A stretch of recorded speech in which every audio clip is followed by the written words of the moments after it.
This is the Coach Tom Anthony Show on your home for Pitt State football.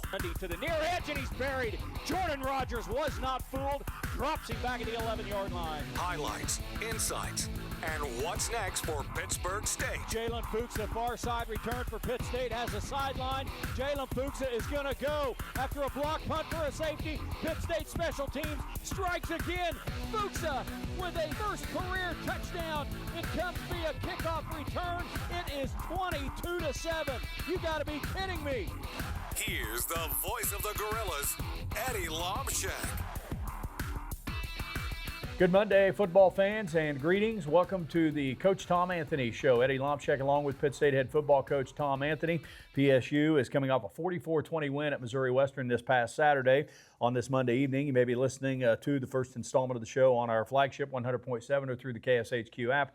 And Wednesdays at noon, Pitt State Athletics releases a video installment of the show through their YouTube channel, so you can catch some more of it then. If you miss any of the show, want to rehear some things, you do have that option. For Pittsburgh State, the win at Missouri Western, 6 in a row after starting 0-2. And, Coach, as always, we'll go through the meat and potatoes of this game and things to improve on and things you really liked. But bottom line, how about 6 in a row now? Yeah, I mean, guys are playing well. I mean, I think we got all three phases, I think, playing with some confidence right now. Obviously, still, week to week, you go through games and you find stuff you got to improve on, but you're going to have that every week. Even when you win, there's always stuff you can look back and say, man, we could have executed this a little better or done some stuff or cleaned some things up. And there's definitely still, coming out of that game, there's some stuff that we got to get fixed here moving forward because we got three pretty good football teams left. Yeah, and it's bye week, and we'll talk about that a little bit, but you were banged up going into Western. We were just talking off air about some of the guys that were going to be game time decisions, but you've played 8 games. So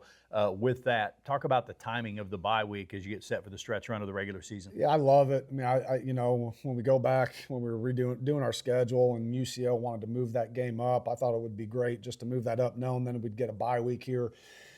Around with 3 games left in the season, because usually as you get towards the tail end of the season, you're going to have some guys kind of banged up and nicked up. So, I was excited to move that up, and now look, hindsight, looking to where we're at right now, like it couldn't have come at a better time. Just we got 5 to 10 guys that are, really probably need a week off just to get their bodies ready to roll here to finish. It's the nature of the game, football, of course. It's not a contact sport. It's a collision sport. Guys are big and strong and fast, and bumps and bruises happen, and you have to be unbelievably fortunate to get through it without that playing a storyline. This was not ideal in that you played 5 minutes and Mother Nature intervened a little bit. Were there any discussions about not starting the game because of the skies? Yeah, I don't think so. I mean, going the whole day, we knew it was going to get windy, but we did not know that there was going to be any cells that kind of popped up there. And there was 2 of them that kind of popped up. One took us off the field, and there was another one coming through, which kind of kept us in the locker room a little longer. Thankfully, there was no lightning strikes on that second cell that came through, but that came at a perfect time for us because we need to get our guys off the field and get them kind of reset after the way we started that football game. So it was good timing for us, for the Gorillas, for sure. 5 minutes in, though, it's, ideally you'd rather not start. I know that Kearney was at Joplin. They waited 2 hours because of the storms we had back here in our area Saturday, first half of the day. They were supposed to start at 1 o'clock, and so there's no ideal scenario when weather intervenes. But talk about that when you have started the game versus if you had not started, how that changes things. Yeah, for us, thankfully, looking back the way we started the game, I'm kind of happy that we ended up getting the weather delay, because we got the guys back in the locker room, got them regrouped. You're able to look at some stuff. That's the advantage now of having these iPads too. Yeah. You're able to look at a couple things that happened and, make a few adjustments. And we were in a really good situation coming back out, being at third and goal on the 22-yard line, able to kind of talk through our guys about a lot of different situations that could happen on that first snap for them offensively coming back out of that weather delay. It came at a great time for us, probably a bad time for Mo West. They were probably angry that the weather delay come in because they had all that momentum going. So fortunate for the Gorillas that weather delay popped up and we could kind of regroup a little bit. Yeah, Pitt State had committed a turnover on their first series, and Western was driving the football, and thankfully a holding penalty took a touchdown off the board for them, pushed them back on 3rd and goal. We'll get through that. When you're dealing with a weather delay, the unknown is how long is it going to last. All it takes is one lightning strike within 8 miles or whatever the rule is, and it's another 30 minutes. The 30 minutes resets. So in this case, it was about a 40-minute delay, I think. And of course, we've seen it where it's been, I've had games postponed to the next day. So talk about dealing with that unknown. Once you've talked to them a little bit about, hey, it was a little bit of a rough start, now. Talk about dealing with the unknown and how you approach that with your guys. Yeah, I think the great part is just how advanced all these radars are and all the weather stuff. We knew it was going to be quick. You could kind of see on the radar that we had a quick kind of 30 to 40 minute window there where there was going to be some potential lightning, but we knew it was going to be fast, so we prepared our guys for that. Got them back in their locker room. No one took pads off. We knew we were going to go right back out there, within 30 minutes or so, and we were able to do that. So I think our guys responded really well, when we did come back out from that. So we ended up with a little delay there, and then a 10-minute or so warm-up period. Go out and do some stretching and high knees, and the game would resume and went on. The weather changed a bunch once that cell moved through. North winds kicked up, northwest, northeast, had a little spitting rain. So it was not that way when the game started. Talk about dealing with Mother Nature, and when that was pretty extreme compared to when you arrived in St. Joe. Definitely. I mean, it was beautiful when we arrived, beautiful all morning. And then the game had a lot of ebbs and flows too. You had that early weather, wind, and then the wind really kind of died down there in the second, and even, for most of the second quarter, the wind wasn't really a factor. And then we come in at halftime, and man, then the wind picks up again. Yeah. And you had about a 20 to 30 mile an hour gust there in the third quarter. So it's just, you got to do a lot of adjustments as the game goes on. I think the thing that it affects the most is the kicking game. You got to decide on kickoffs and punts, punt returns, field goals, all that stuff. And then you're always going against the wind. You get into plus territory. Now you got to talk offensively about when you are in 4-down territory versus when you're not, because going one direction on the field, you might be good from a field goal at 50 yards, but going into the wind, it might be good from 20. So it changes a lot of things, as the game goes on. You just got to adjust with it and make adjustments as you go. Yeah, Mother Nature remains undefeated, and we all adjust to her. I say, like most women, she does what she wants, and so we all roll with it. So going into it, shaped up as a pretty classic trap game. You're on a 5-game winning streak. They have 1 win. You preach and preach and preach. And we talked on our pregame conversation that Western, 3 or 4 of their losses, they're right there in the fourth quarter. And so talk about as a coach, there aren't any magic words, I guess. How'd you feel the week preparation and are the things you've seen sometimes that just lead to those trap games? Yeah, I mean, I thought the preparation was great all week. I thought we practiced well. We just didn't start well, and any time you play and Mo West is a dang good football team. You could see it on film. They're in every game. Very well coached. They do some great stuff schematically in all 3 phases. And if you start slow, against some of those teams who are in the situation they're in right now, you start to give them confidence, and that they really got nothing else to play for other than to ruin your season. So that was my big message to our guys all week is, man, we got to execute at a high level, and we did not do that early. Thankfully, our guys responded, bounced back, and we were able to get things going there. Is this a team, this is a question I ask every once in a while over the years, but is this a team, have you gotten a feel for how you think they might play based on practice or pregame, anything like that? I think it's kind of a challenge as the year goes on, because coming into this year, we didn't have a lot of established leaders. So I think early in the season, a lot of guys were still trying to find their way on what that looked like for them, our captains, our older guys.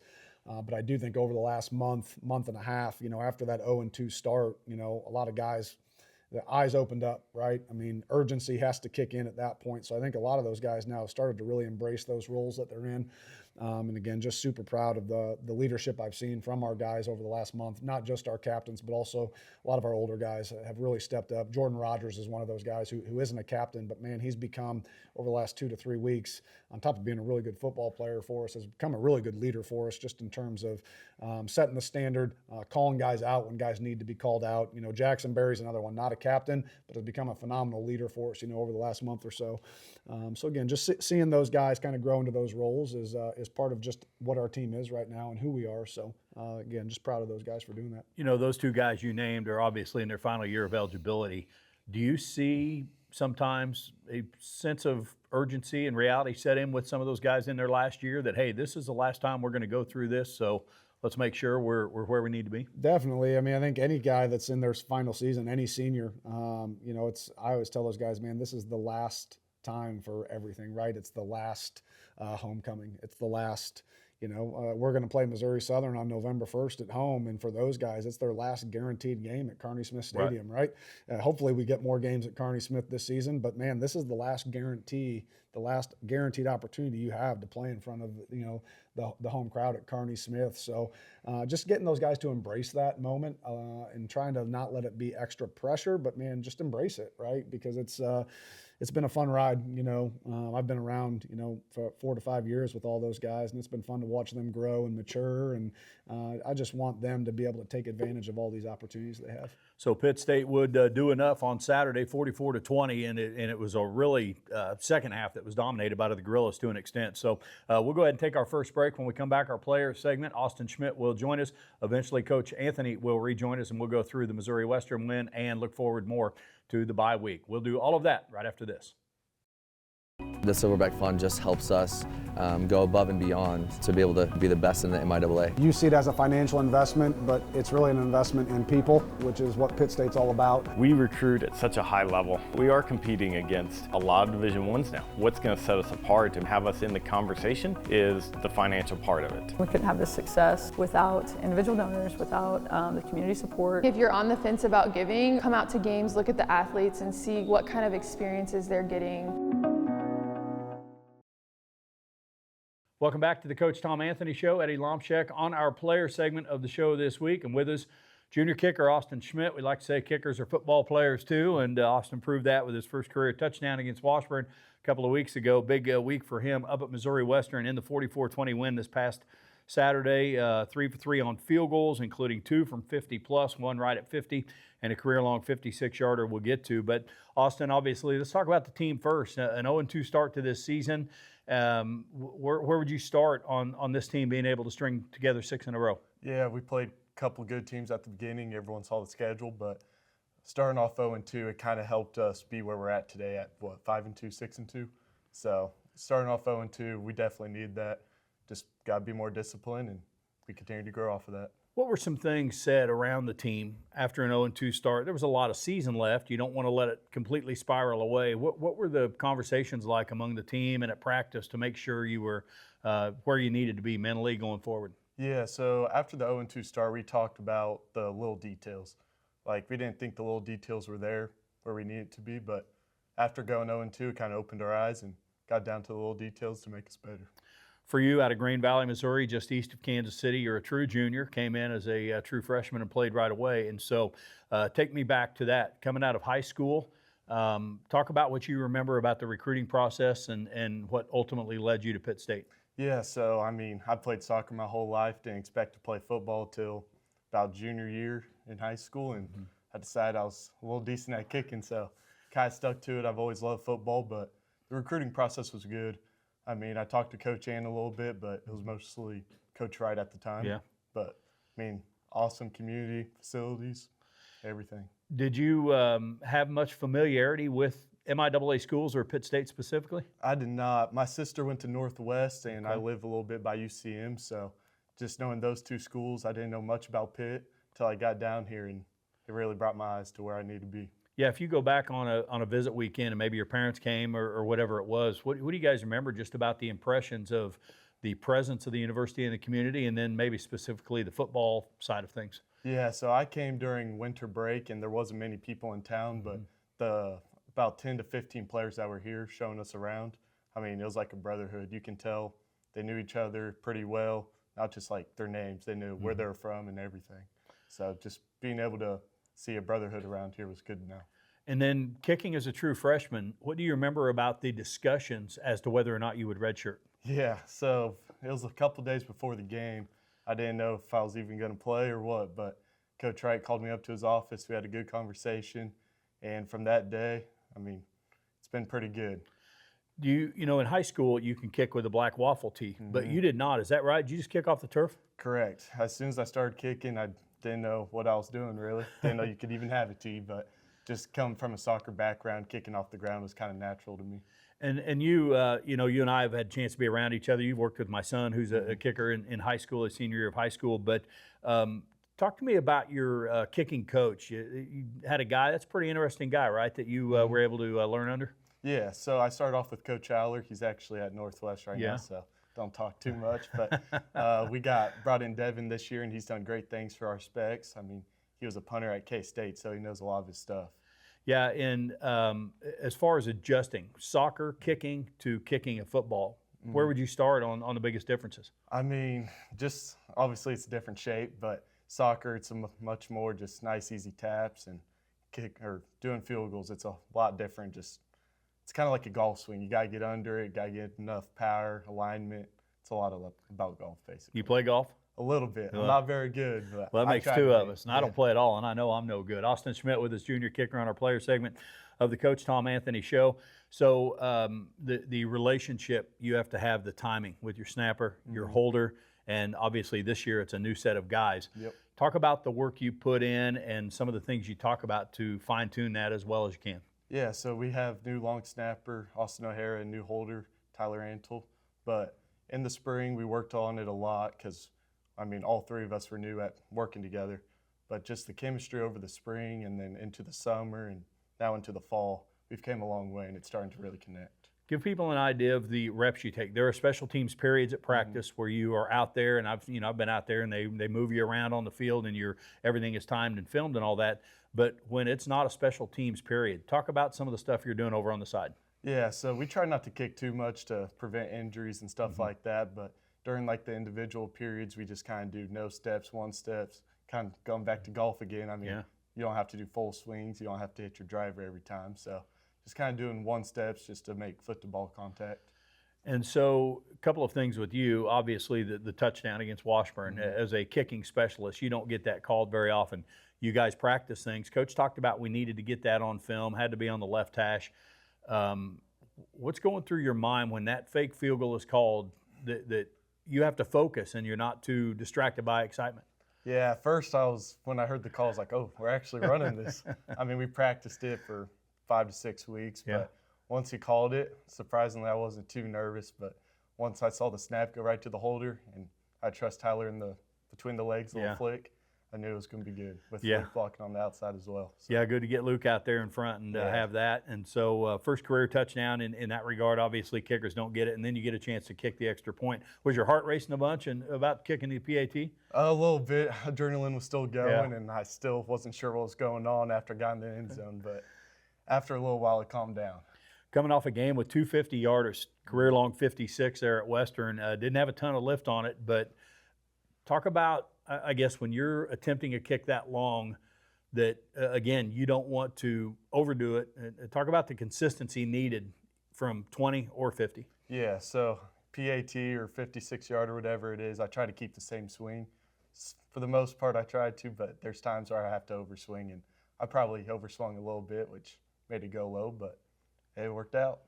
You hear a lot in athletics, you have to have a short-term memory. Obviously, you're not 100% on the year on field goals, and extra point has been blocked. So talk about what do you tell yourself when you have to shake off a miss and because you know your number may be called again? Yeah, it was rough to start the year, a couple misses, but we're starting to get into the groove of things. And, I mean, the past is the past. I can't change much. So I trust the guys in front of me, trust long snapper and holder, and we'll continue to be perfect, hopefully. Obviously, the bye week and then 3 regular season games left. The ultimate goal is to get into the playoffs. This team as a whole, what do you see as far as the connection and the potential to achieve that goal of being in the postseason? I think the connection is the big piece here at Pitt State. I mean, after going 0-2, we all got together. I mean, we're on a 5-6 game win streak now. But just coming together after we could have just easily fell apart being 0-2 and just gave up. But it's not what we're about. We're trying to get back, and we still got hopes for the playoffs. Things are getting better, and they are with this guy as well. You can see the consistency coming, as he mentioned. Austin Schmitt, junior kicker, with us on our player segment of the Coach Tom Anthony Show. We'll take our next break. When we come back, Coach will rejoin us on the other side. Stay with us. Ready to see what it's like to be a gorilla? Join us Saturday, November 1st for Rumble in the Jungle, Pitt State's biggest open house event of the year. Explore your major, tour labs, see housing options, and watch the Gorillas take on Missouri Southern. Lunch is on us, and you'll be eligible to win one of 5 $1,000 scholarships. Register for free at pittstate.edu/rumble. Your future starts here in Gorilla Nation. Welcome back to the Coach Tom Anthony Show. Eddie Lomshek and the coach rejoins us here on the other side of our player segment. Coach Austin Schmitt, obviously a veteran now, junior out of Green Valley, Missouri, a true junior. And so, people, the old saying, kickers, they're either heroes or goats, right? And so you ride that roller coaster. You do in athletics, period, but kickers especially, and a couple of positions on the field, they don't get any recognition unless it goes wrong. But where do you start in what Austin Schmitt means to your team? Yeah, I still think Austin is, in my opinion, he's the best kicker in the conference and one of the best kickers in the country. And obviously Austin had a couple of hiccups, early on in the season. But again, I always look back and tell our team, man, we shouldn't have put him in that situation, right? You go back to the UCO game, we shouldn't have been in that situation where he had to kick a field goal, late in the game to try to send it into overtime. Ferris State, he hits one off the upright there, early in the game. So, man, he's come through with some huge kicks for us this year. You talk about the Grand Valley game, had a couple huge kicks. Washburn last week, he scores his first career touchdown, hits a couple kicks, and then a couple 50-yarders Saturday. Austin continues to be, I think he's leading the conference in scoring right now. And outside of a few protection issues early on in the season, Austin probably should be sitting at about 16 for 19 on the season instead of 13 for 19. Had a few protection issues where he had a couple blocked that weren't really on him. So again, he continues to be a great weapon for us, and we're going to continue to lean on him. And one thing with your kickers, you obviously have Hayden Kosicki kicking off.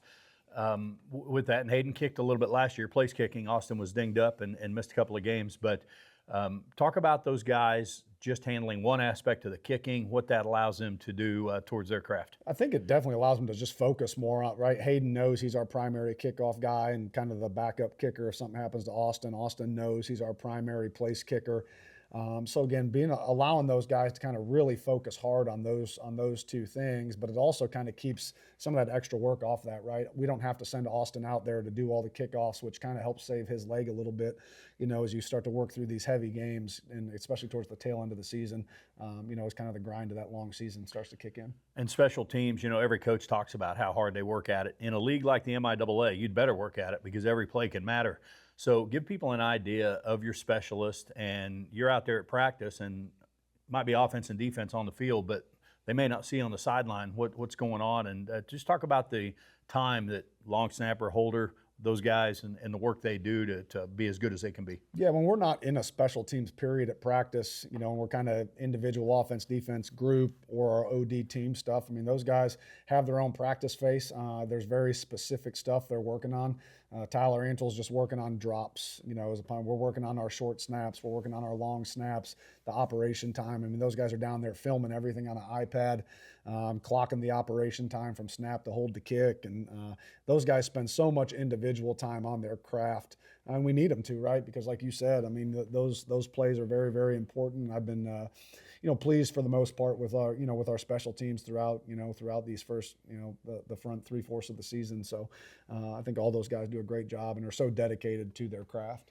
Well, we can talk all day about some of these games. I think back, though, I think it was Emporia a couple of years ago. We beat them with like 14-13. They had a missed extra point, 2 missed field goals, that was right? in 2022. Yeah, Yep. And so you end up with those types of games. Missouri Western, they had a chance to go for 2 and make it a 1-score game the other night, but they didn't. And then they get pushed back on a penalty, and they got to kick it, and he missed it. So now it's still a 10-point game. So changes the psyche of a game in a hurry. Don't take that extra point for granted. Those kickers are football players too. And Austin obviously had his first career touchdown on a fake, and so great to talk to him about that stuff. Coach, the game with Western, as mentioned there, just didn't start well. Had a slip and a loss, right, and then a incomplete pass or a short gain, and then a long ball for a not really a punt because Western had the ball. So 3 and out and a turnover, and they're starting almost at midfield. I guess the weather looming, that aside, just talk about what goes through your head when you see that for your first 3 plays. Yeah, we talked to our defense about being bulletproof. Don't let the situation or the circumstance dictate, how we play or how we execute. So obviously offensively, you look back, I think through the first 7 snaps of the game, our first 2 possessions, we turned the ball over twice and had a false start penalty, which is not ideal. That's not how you want to start a football game, but super, super proud then of how the defense was able to pick them up in those situations.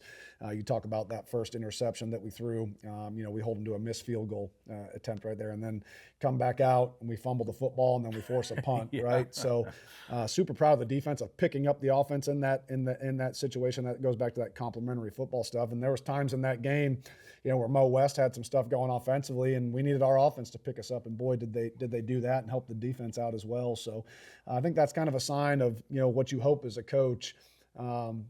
Team being able to kind of feed off each other and help pick each other up. When that other side of the ball maybe needs some picking up. Yeah, and it's, again, complementary football, not just necessarily scoring and stopping, but sometimes you have to step up because Western's first 2 drives, they start at their own 46 and they start at midfield after the Pitt State turnovers. And so no points out of those 2 possessions. That's a nice job by the defense. Defensively, too, dealing with their quarterback, he kind of had happy feet and he didn't have a great percentage, but going in against him, how big of a part were you concerned about his legs? Yeah, I think we were more concerned about kind of their running backs, just being able to kill the initial early down run stuff, which we just did okay on that. There's some stuff we got to clean up there. That they hadn't shown a ton of just true quarterback run on early downs, and again, he hadn't shown a ton. We knew he was very athletic and had the ability to hurt you with your legs if you allowed him to. And he got loose a couple times on some drop back pass stuff. Where maybe we misfit some pass rush lanes, or we were in maybe a coverage on the back end that wasn't advantageous for us to have underneath zone droppers a few times, and he was able to get loose a couple times. But again, I thought overall the defense did a great job of adjusting. When we brought him to the sideline and needed to adjust to some things. So Western, after they missed a field goal following the delay, they had a 2nd and goal touchdown taken off the board on a holding penalty, and then there was a play behind the line of scrimmage. And they may have had a penalty there as well, pushing them back outside the 20, and so Pitt State able to do that. Eventually, you get on the board with a field goal, but in that play or in that drive, Jackson Berry scrambling throw to Jacoby Smith. Just talk about that play and I guess JB's ability to keep the play alive. Yeah, that's kind of been a huge part of our offense here. This whole season, especially last month and a half, is just I think you're seeing more and more just JB's ability to keep plays alive, and that's always a stressor on a defense. Is when you have a really good coverage on the back end maybe, or you have a good pass rush that forces the quarterback out of the pocket, for him to be able to extend that play, and then for our receivers and running backs and tight ends down the field to be able to adjust and come back and help them out. That's something you can't really prepare for defensively. It's a broken play. And so, again, JB's ability to do that and our guys' ability to continue to find ways to get open to help him out have been really good for us. Yeah, you mentioned get open, because here's Jacoby Smith, and we heard the play out of the break earlier that he steps up in pass pro and helps. And then talk about your running back, the awareness they have to have of when to leak out of there. Yeah, definitely. Again, it's kind of that broken play a little bit. And, Jacoby and Zamari and Cleo have done a great job all year of in pass protection when we needed them to, but then also being able to find ways to get open in the pass game as well. And that was a huge play at that point, because we really had no momentum, offensively. And for JB to find Jacoby right there, a huge gain for us to kind of keep a drive alive. That was a great job by those two guys. Yeah, it was the first of, I thought, 3 or 4 real spark plays, momentum sparking plays, and we'll get to the kick return in a little bit.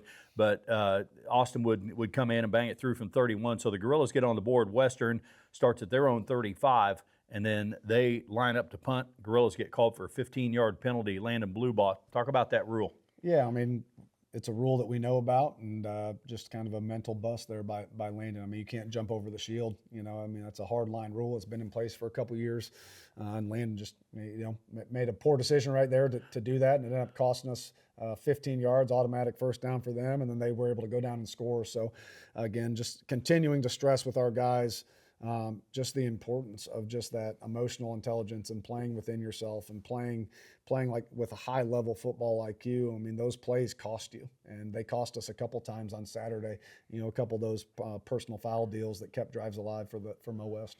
I guess we can chuckle about some things because we won the game, but I think about Landon. Yeah, a year ago, here's a 280-pound center, and now he's out there trying to hurdle over a shield of offensive linemen protecting the punter. So that's probably the first time Landon Blueball's ever actually rushed a punt and tried to block it in his entire life. So, again, part of that's on him, part of that's on us as coaches too, is to continue to stress those little things and those small details, because those can win or lose you games for sure. Western would capitalize. They go down the field and score, but we go back to complementary football and every phase of the game. It wasn't just offense scoring, but how about the kick return by Jalen out to the 45? Yeah, I mean, Jalen continues to be just a game changer for us back there as a kick returner. He's been one of the best kick returners in the conference and in the country the last couple years.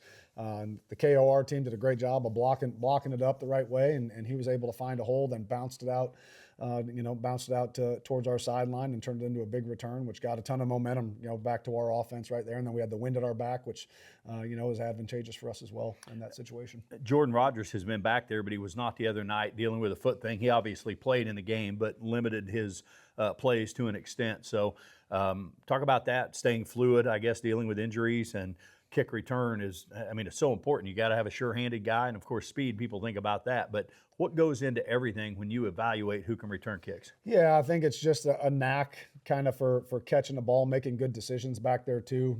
With those kick returners and punt returners, you got to have guys back there that you trust to make good decisions with the football, when to fair catch it, when not to fair catch it.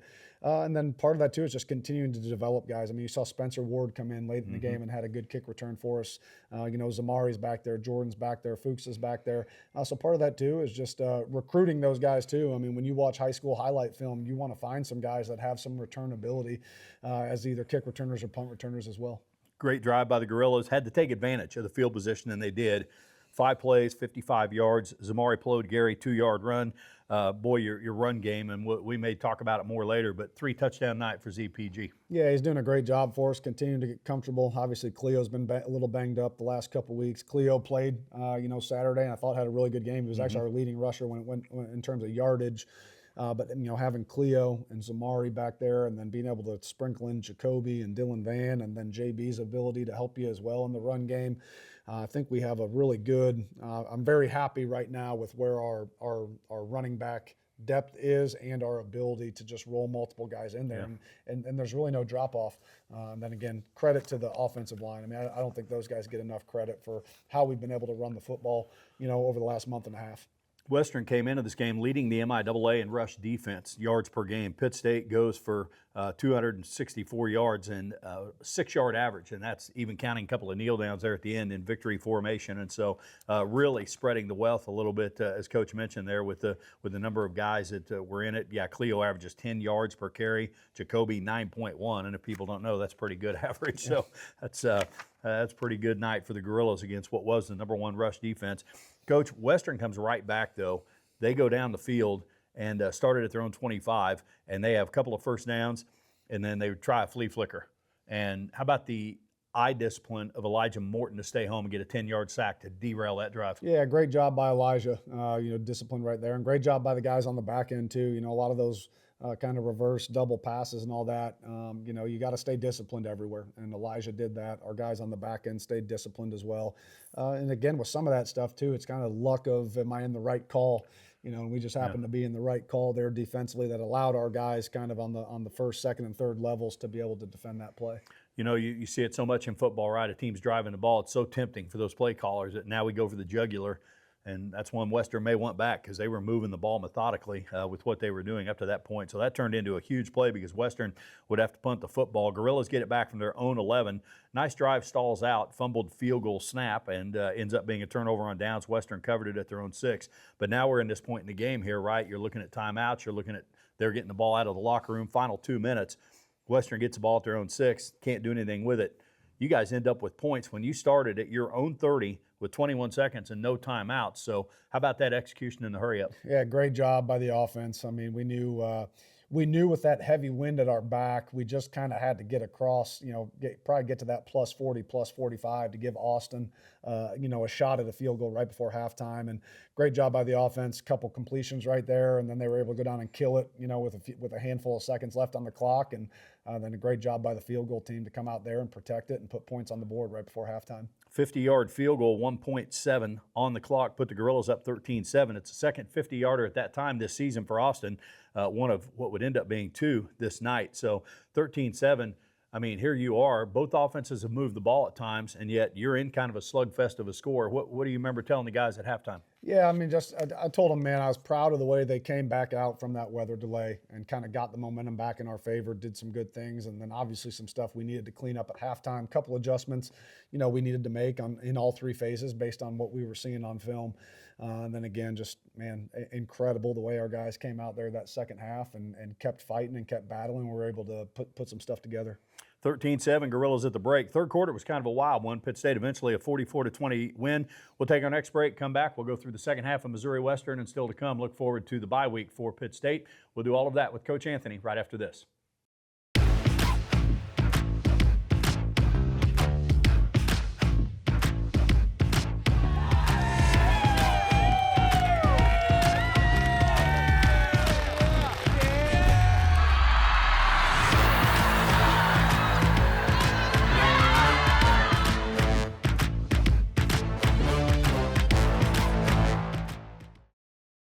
Welcome back to the Coach Tom Anthony Show. Eddie Lomshek along with Pitt State head football coach Tom Anthony. Gorillas leading 13-7 at Missouri Western at the intermission at St. Joe. It turned into a blustery night with quite a temperature drop throughout the course of the evening.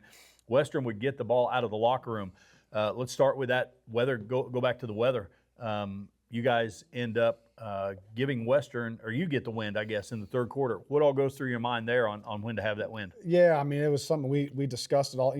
When half ended, wind wasn't really, it died down and there was nothing. And then, man, by the 25-minute halftime, by the time we were getting ready to come back out on the field, that thing had picked up to about 20 to 30 miles an hour or so.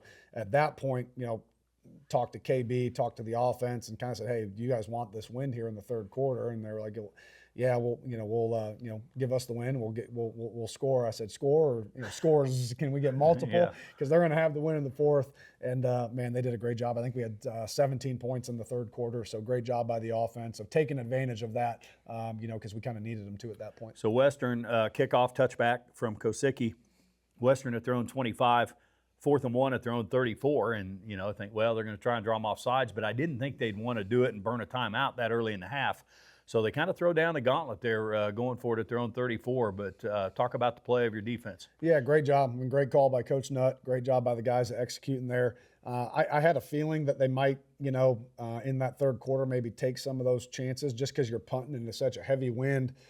At the end of the day, I mean, what advantage are you going to gain if you got to put your punter back there and have him punt a ball into a 30-mile-an-hour wind? You might gain 10 to 20 yards, maybe, if you're lucky, if he can get a hold of one. So going for it there on 4th down was probably the right call, just with the kind of where the weather was at and how heavy that wind was going to be into their face if they were to punt the ball. Yeah, and it's you never know, too. They're a one-win team, and I'll say this, too. With their stable of running backs, we've got that 230-pounder. Brandon Hall's a proven runner, so maybe not shocking, but you always worry about quarterback pulling it right or looping or even a tight end release. There are so many things that come into play, but they stayed right between the tackles, and the Gorillas would have none of it. They make the stop and get the ball. You end up with a touchdown, Zamari an 8-yard run, but bottom line is when you're in a 13-7 game, you get a stop at their 34. Talk about kind of the need to score a touchdown there. Oh, definitely, especially with how that game was. We had to start to get some momentum. We got the field goal before halftime, so I had a little bit of momentum. And then obviously the goal, for us defensively coming out to either start a game or start a half. If we're kicking off and got to go out on defense, it's 3 and out or a takeaway. I mean, that's our goal. And so we were able to not get a 3 and out, but I mean, a 4th down stop. I know it doesn't go down in the books as a takeaway, but to me, any 4th down stop, especially when you're in when you're in that kind of a field territory, to me, that's just as good as an interception or a fumble recovery. So great job by the defense there, and then the offense able to capitalize. Western came right back and scored. They hit a slant route. It was 3rd and short. Was there just a missed tackle there that sprung that guy? Yeah, I think that was that the 46-yarder? Yeah, we were in man coverage, and they kind of ran a little whip route. They kind of went out and kind of came back in, and we just lost our leverage there, and then our middle formation safety didn't take a great angle to make the tackle. So kudos to them. It was great execution. We brought a pressure right there and played man-free behind it and just kind of got out-leveraged there in the slot with our nickel back. Hey, the other team's trying too. And they practice, and they're scholarship players, and they watch film and part of it, right? And so all of a sudden it was game right back on 20-14, but you come back again, you go back to a 2-score lead, and this was the record-setting field goal, or career-long anyway, for Austin Schmitt. 56 yards, 6-minute mark of the quarter to go back up 2 scores, which at the time seemed really big in this type of a game. But boy, line drive kick. You told me you kind of watched them all, of course, on film, all the field goals, and not a lot of lift, but thankfully enough clearance. Yeah, I mean, great job by those guys protecting it. Great operation, and great job by Austin. And I know there was a wind at his back, but sometimes that's even tougher for a kicker, right? If that wind's kind of coming at your back at an angle, that kind of changes the trajectory, maybe how you're gonna send that ball out of there. But great job by Austin all night of kicking, in those conditions. Yeah, good night for him, and 56-yarder. So again, second 50-plus of the game, third of the season for the junior from Green Valley, Missouri. Now the game really changed because you get a stop on a takeaway. First play, looked like Christian Cross caused it, right? And Ryan Medeiros recovered it? Yeah, great job. We brought a corner blitz right there. Great tackle by Christian. Kept his leverage, owned his leverage, which, something we kind of stress all the time when it comes to tackling, and able to pop the ball out. And then there's Ryan right there to recover it. So two of our seniors that we've relied on, a lot over the last few years. And, you always want those older guys with experience to be the guys that are making the plays for you. And those two guys did a great job right there. I say the game changes because now, even though it's still a two-score game, you're up 16, you have some separation in this. So again, 3-yard run by Zamari, but we talked earlier about you score from the 34. Talk about taking over at the 18 of Western and not wanting to settle for a field goal. Yeah, huge, great job. Great job by the defense, bouncing back there. Great job by the offense capitalizing on it and really kind of opening that game up a little bit for us, and getting a lot of momentum right back there, there in our favor after after Mo West went down and scored a touchdown. Great job by our guys of responding and getting points back on the board for us. You mentioned a corner blitz, and so it was on a 1st and 10. They're at their own 15. They're backed up. Is that just a feel thing that, hey, they could be pretty conservative, if you will, with the play call? Yeah, I mean, we knew, again, kind of that goes into the weather. When you know that a team's going into a pretty heavy wind, does kind of limit a little bit of their ability to vertically push the ball down the field. So again, that can kind of change your mentality as a defense is, hey, here's some stuff we don't think they're probably going to try to do, so let's then try to do some stuff maybe that we can take advantage of what we think they're going to do. And great call by Coach Nutt there, and great execution by Christian Cross. And talk about that as that corner. If you're sent on that blitz, and boy, you had some the other night because you were able to get home. You tied a season high with 4 sacks in this game. But talk about the keys for that corner to be under control, not out of control when they're blitzing. Yeah, those guys don't get to blitz very much, so you really kind of got to pull the reins in a little bit on them, and they get real excited sometimes when you call that corner blitz. So again, having some older guys out there, guys like Christian and Fuchs and Twan, those guys have been in our program a long time. They know what the expectations are when we do call those things. So being able to have some seniors out there definitely helps with that. And you mentioned Christian, great form tackle, popped the ball loose. I can think of one really good open field tackle Jalen Fuchs had in that game. People think of corners, they think of cover first, but talk about the tackling drills they do go through. Yeah, you have to have the ability. I mean, I don't think people realize how the hardest tackles to make, to me, on a football field are those back 4 guys. When you have safeties at depth and when you have corners out on the edge and at depth that need to make tackles, there's a lot of space that they have to make that tackle in, and they're not always going to be kill shots or great looking tackles. You just got to get the ball carrier down. But those open field tackles out in space, and as ball carriers work up to that 2nd and 3rd level, man, those are challenging tackles because that ball carrier really has a lot of room to work to try to make you miss. Well, to Western's credit, they come back from their own 25. They have an 11-play drive. There was a penalty on this drive that kept it alive for them, but they score on the first play of the 4th quarter to pull within 10. 2-point conversion makes it a 1-score game. I think it was a taunting penalty on them after the touchdown, and so they're pushed back on the extra point. Then do you get the option to enforce that on the PAT or the kickoff? Yeah, so they asked me the option. Well, I knew if I took it on they had the wind at their back. Right, in the 4th quarter. So they're putting it through the end zone no matter what, whether they're kicking from the -35 or whether and they have the wind at their back. So that thing's probably going out of the end zone anyway. And I knew if we took it on the kickoff, they were still going to try to go for 2. But I knew if I had to move them back, now they're going to have to, attempt the extra point rather than go for 2. So that's why we moved them back right there, was to force them to have to kick the extra point and still be able to keep it at a decent score for us. Yeah, even if they made it, it was 9 points, right? It's still going to be a 2-score game, but they missed it. And so it ends up a 10-point game, and the Gorillas come right back. Again, every time Western scored, you scored, and this was some kind of drive. 13 plays, 75 yards, almost 8 minutes off the clock. Talk about the throw and catch there, Jackson to Jalen Travis for the touchdown. Yeah, it was a great job, great execution by JB and J Trav. And I think you're kind of seeing those two guys are starting to kind of build this connection here over the last 3 to 4 weeks. A couple guys that transferred in. J Trav, obviously JB missed spring ball. J Trav was a little banged up. So those guys, I think, really started to get their first work together, fall camp, and I think you're kind of seeing that connection start to come to fruition a little bit here over the last couple weeks. When you look at that, and I think of a couple of nice catches that we talked about, running back spreading the ball around, but receivers, KP gets a couple, Grayson has a carry, has a catch, that kind of thing. Those three guys have kind of taken the lead with your receiving group, but how important is that, the more guys you can get in the fold? Yeah, I mean, the more guys you can get active, the more guys, JB trusts and can spread the ball around too. I think that puts just so much more stress on the defense, right? Like you can't just focus on stopping one wide receiver or one running back. You kind of got to play, you got to defend everybody. And I think that's the great part about what I've seen from our offense over about the past month is you're seeing a lot of different guys that have the ability to make plays for us and help us win football games. And that's just going to continue, to hopefully put stress on defenses as we move through the season. Jackson Berry to Jalen Travis, 17 yards. That was at 7:07 of the fourth quarter. Austin Schmitt, the extra point. So it was 37-20 Gorillas.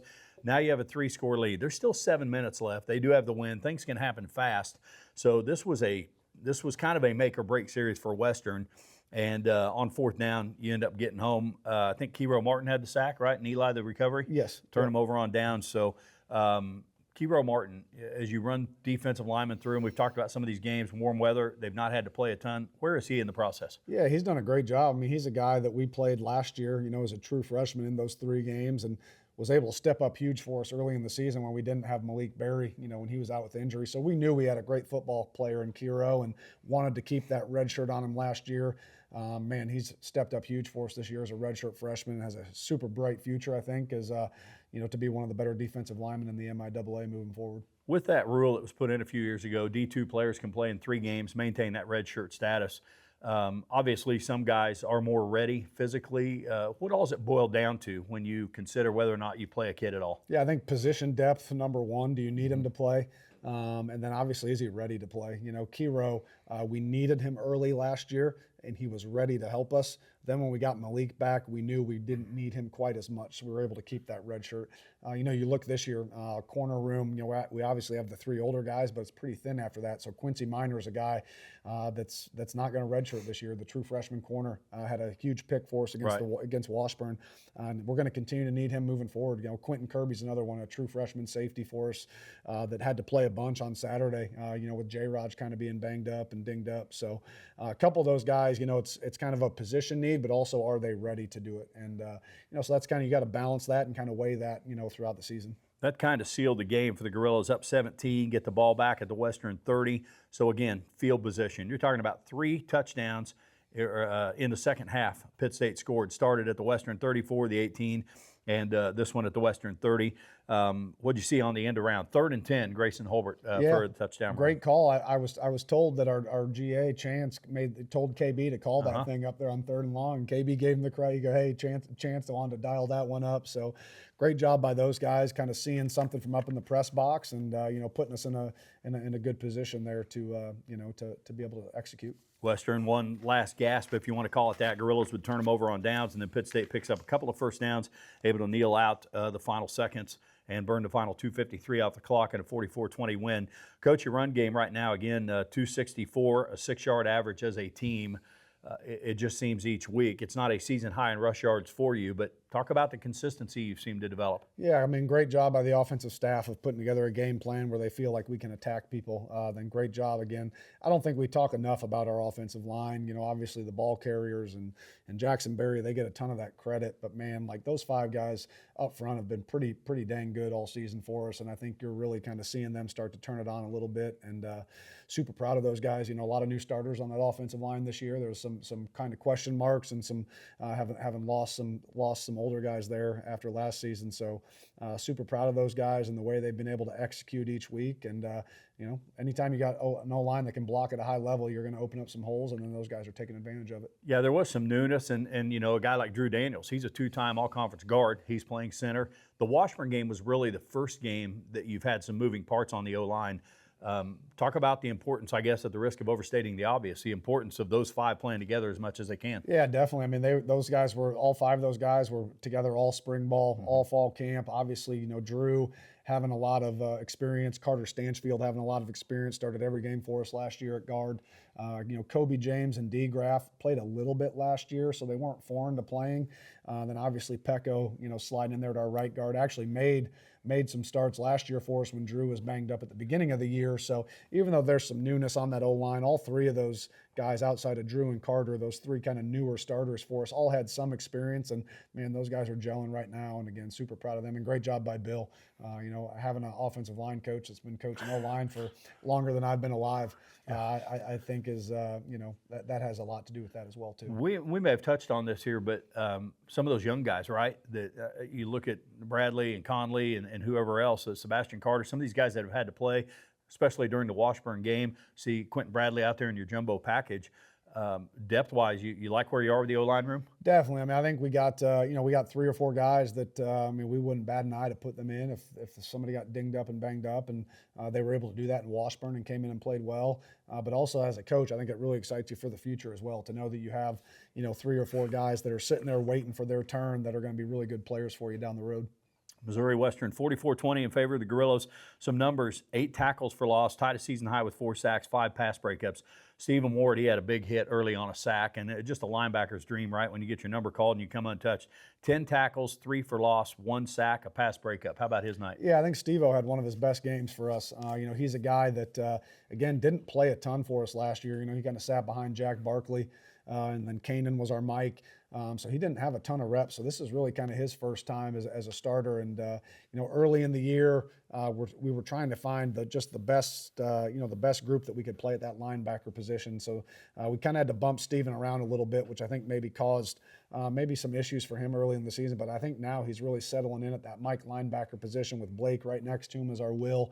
And I think those 2 guys, over the last month or so have really started to play better and better each week. And we're going to need them to continue to improve moving forward. People talk all the time about balance on offense. You're seeing that out of this defense as well, the experience in the secondary, but the experience those linebackers have gained. I don't think it's any coincidence this defense starting to take on a personality as well as being able to do it against both the run and the pass. We'll take our final break on the show. When we come back, we'll look forward to the bye week with Coach Anthony right after this.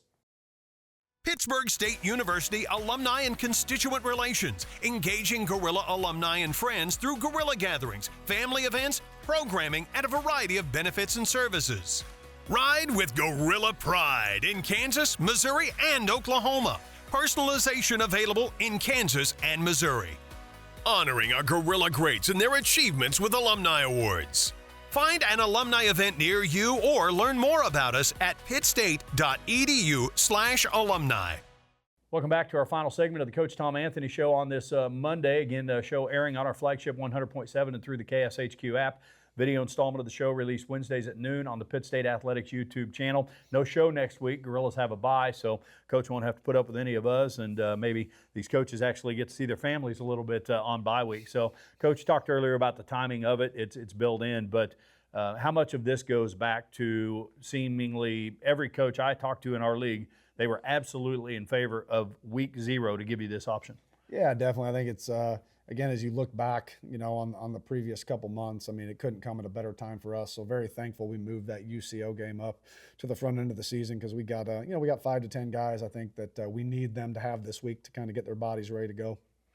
When you talk about a bye week, and the physical rest is an obvious one, you don't want your guys to lay around and do nothing and just eat fast food and bonbons, but talk about how you approach it physically with the guys that you do want to have out there. Yeah, the meetings, the lifting, and the practice really isn't going to change. We might peel back a little bit just on the physicality of practice just to get our bodies back. But in terms of the amount of work you're putting in, none of that's going to change. And obviously you restructure, some stuff a little bit just to try to help your guys. And I think the thing you don't talk about as much either is the physical break's awesome, but man, these guys need a little bit of a mental break too. Right. I mean, you're just grinding on them, week to week, just the mental preparation that goes in to have to prepare for an opponent, within such a short time frame. They do kind of get a little bit of a break from that. So we'll spend a couple days really just kind of going against each other, similar to kind of what we would do in fall camp before we kind of dive into, Missouri Southern. So a little bit of that mental break is probably good for them too, and probably for us as coaches as well. Yeah, a little less film study, not preparing for a specific opponent this week. You do have 3 games left on the other side of it, and of course you have to take it one game at a time. But with a 6-game winning streak, just in general, talk about where you feel this team is and the potential you see to finish how you want. Yeah, I love where our confidence is at. I think our team's playing with a lot of confidence right now. Now, again, just getting them to focus on, hey, this is kind of the 4th quarter of the regular season, so we got to finish, and we got to finish at a high level. It's going to require even more, right? I always tell our guys, man, that no one game is more important, but as you get towards the tail end of the season, games do become more meaningful, right? No one opponent is more important than another, but as you move on in the season, these games do start to mean a little more, right? So that requires a little more from you as a player, as a coach. It just requires a little more, as you kind of move later into the season. Pitt State will resume their season when they host Missouri Southern on November the 1st.